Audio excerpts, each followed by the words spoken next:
We are now hearing that the first tranche of white Afrikaners will be arriving in Washington, D.C. at Dulles International Airport to be welcomed by State Department officials and Homeland Security officials, where we are told there will be a press conference to announce, the first success, if you will, of the since the initiation of this process. But understand, if we build on what Nick Harper has just been saying, the refugee admissions program in the United States has been suspended since January 20th. One of the first executive orders that Donald Trump signed here, even before the one titled the egregious actions against the Republic of South Africa, in terms of the egregious actions by the Republic of South Africa, which essentially mooted this refugee program for the first time. So they've moved here at a very, very rapid clip. We'll get the first tranche as early as Monday, early next week, and it really does raise questions about why Donald Trump has, in the broader context of shutting down the refugee program in the United States, has sought to prioritize the transmission of white Afrikaners from South Africa to the United States based on the issues around South Africa's Land Expropriation Act. What we have also now heard is a very strong statement from the Department of International Relations. I think we have a clip from Crispin Peary, the spokesperson. Let's listen to what the South Africans are saying in reaction to these reports that the first Afrikaners will be arriving in the United States soon. The Ministry of International Relations and Cooperation confirms that Deputy Minister Alvin Boertes held a discussion with the United States Deputy Secretary of State Christopher Lando on the 9th of May 2025. The discussion follows engagements via the diplomatic channel where South Africa expressed concerns with the information conveyed that the United States has commenced with processing alleged refugees from South Africa and will begin resettling these citizens of South Africa in the United States. South Africa reiterates that the allegations of discrimination are unfounded.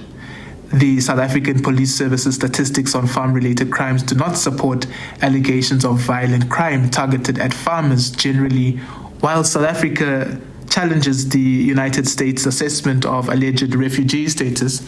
It will not block South Africans who seek to depart the country from doing so, as it also observes the right of freedom of movement and freedom of choice, specifically the right to leave the country as contained in Section 21, subsection 2 of the country's constitution. Nonetheless, the Department of International Relations has sought clarity on the following matters: the status of the persons who will be seeking to depart the country, whether as asylum seekers or refugees or ordinary citizens.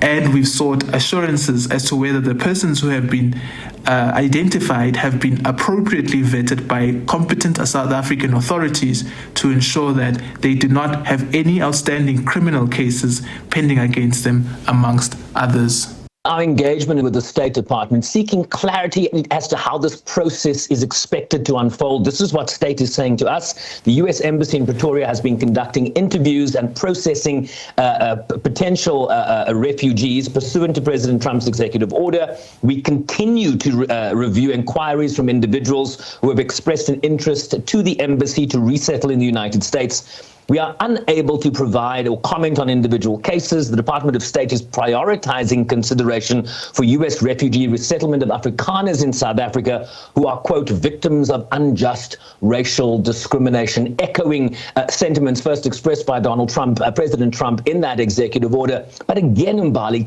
to take a step back here, refugee admissions into the United States takes many, many months, sometimes years. The vetting is extremely rigorous.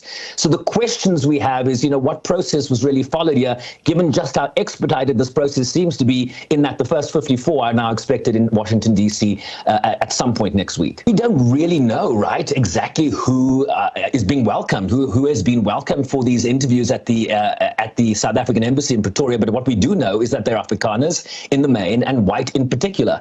That is essentially what the executive order determined in terms of who would be eligible for resettlement in the United States. I have been contacting my sources here in the United States, who did not want to go on the record and spoke to me on background. They did not want to be persecuted, but this is what one source said to me, quote, there has been no criteria or procedure for adjudication of refugee applications. I have no idea how this has been done. So a concern there from a stakeholder in the United States who has been monitoring this process very closely. They don't have the answers as to the criteria for the adjudication that has been implemented in this very expedited process. But what we are also learning, Mbali, from a reportage here in the United States, is that this first group that arrives next week will be processed in Washington, D.C., and then sent to various states around the United States. This is a very vast country. They will not be moving as a group. They will be separated depending on, your family, I imagine, will stay with you, right? But they will go to a number of states. We're told the states of West Virginia, Colorado, Massachusetts, California, Idaho, Montana, North Carolina, Nevada, New York, Minnesota, and Michigan, and Washington State are among the states that have already indicated that they're willing to receive these Afrikaner refugees. But this is a process that will be unfolding. The New York Times also tells us from a memo that they saw from the Department of Health and Human Services that they will be helping South Africans with housing, basic home furnishings, essential household items, groceries, weather-appropriate clothing, right? It gets very cold in the United States, more so than it does even in the coldest parts of South Africa, diapers, formula, hygiene products, and prepaid phones. So this is a process that will take some time, one imagines, but certainly it seems to be moving very, very fast as it pertains to the white Afrikaners from South Africa.